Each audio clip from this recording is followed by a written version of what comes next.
ఇండ్లు దులుపుకోకుండా ఇంటికి బూజు పెట్టి ఇబ్బందులు ఎన్ని వస్తాయో ఈ వీడియోలో తెలుసుకుందాం. ఫస్ట్ మనం ఎంత కష్టపడినా రోజంతా ఎంత కష్టపడి సంపాదించుకున్నా ఇండ్లు శుద్ధంగా లేకపోతే ఆ లక్ష్మీదేవి నిలబడదండి. అందరికీ పనులున్నాయక్క టైం దొరకట్లేదు అనుకుంటున్నారా? టైం అనేది ఎవరికి ఉండదురా తల్లి. నేను కూడా పొద్దాకులు ఏదో ఒక కష్టమే ఉంది. కాకపోతే ఏదో ఒక టైంలో ఇల్లు క్లీన్ చేసుకోవాలి. ఇంట్లో బూజున్నా అలాగే ఇంట్లో డస్టీగా ఉన్నా కూడా ఎప్పుడో ఏమన్నా అనుకుంటారనేది పక్కన పెడితే అసలు మన ఇంటికి మంచిది కాదు. మనం సంపాదించిన ప్రతి రూపాయి మనకు నిలబడాలి. మన కష్టం మన ఇంట్లో ప్రశాంతత ఇవ్వాలి అనుకుంటే ఇల్లు వాకిలి శుద్ధంగా పెట్టుకోవాలి. ఎంతసేపటికి మనం శుద్ధంగా ఉండడమే కాదు, ఇంటిని శుద్ధంగా పెట్టుకోవడం నేర్చుకోవాలి.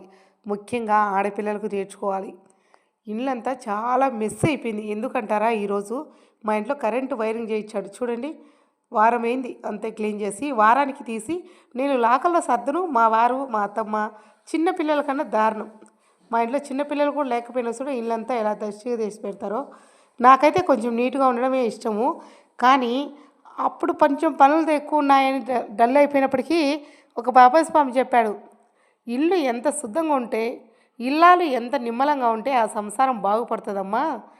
ఆ అనవసరమైన ఆవేశానికి పోయే ఆడకూతురున్నా, ఇంట్లో రోత ఆడున్నా, పెద్ద ఇంద్రభవనం పట్టినా సరే వాళ్ళ ఇంట్లో లక్ష్మీదేవి నిలబడదు అని చెప్పాడు. అప్పటి నుంచి నాకు తెలిసినంత నేను ఎంత కష్టంలో ఉన్నా కనీసం నైట్ అయినా సరే ఒకరోజు ఒక రూము ఒకరోజు ఒక రూము సరిదేసుకుంటా. ముఖ్యంగా ఆ పని శనివారమే కంప్లీట్ చేయడానికి ట్రై చేస్తా. శనివారం అయితేనే చాలా మంచిది. శుక్రవారం మంగళవారం అస్సలు క్లీన్ చేయకూడదు ఇంటిని. అది మనం ఆడవారం గుర్తించుకోవాల్సినది.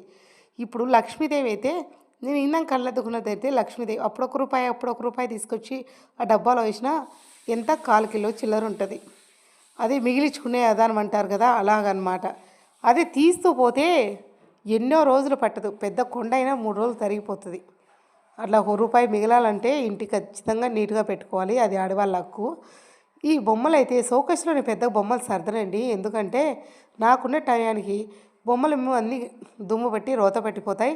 ఎందుకు అనవసరమైన టైం అనేది ఒక 2-3 బొమ్మలు తప్పనిచ్చి కొదవెండి బస్తాలు కట్టి పక్కన వేసేసాను. ఎందుకక్క షోకేస్లో పెట్టచ్చు కదా అనుకోవచ్చు. కానీ మా వారు ఒక్క పేపర్ కోసం ఎన్నో ఇస్తూ లాకర్ పెద్ద ఇట్లాగానే అద్దము చాలా బొమ్మలు వగలగొట్టేశాడు. అందుకు ఉన్న బొమ్మలు పోవడం ఎందుకు, మేమిద్దరం గొడవ పడ్డం ఎందుకు అని చెప్పి బొమ్మలైన తక్కువ పెట్టాను. మొత్తానికైతే షోకేస్ నీట్గా తుడిస్తేనే కళ. దేనికైనా అంతేనండి. కొంచెం నల్లగా ఉన్న మనిషైనా రోతగా ఉన్న మనిషైనా మొహం కడుక్కొని బొట్టు పెట్టుకొని చక్కగా జడ వేసుకుంటే మొహం కలకల్లాడిపోద్ది.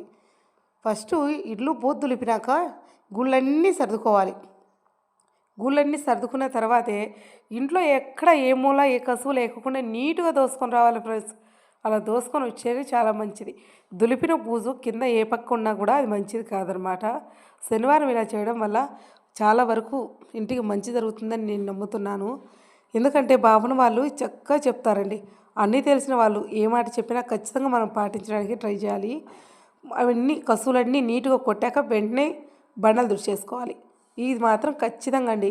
బూజు దులిపి గూళ్ళన్నీ నీట్గా సరిదేసుకున్నాక కొంతమంది కసువు చిమ్మేస్తే అలాగే చిమ్మేసిన తర్వాత ఎప్పుడో బండలు దుడుస్తాంలే ఇప్పుడు ఏమవుద్ది అలసిపోయామనుకుంటారు. అలా చేయొద్దు.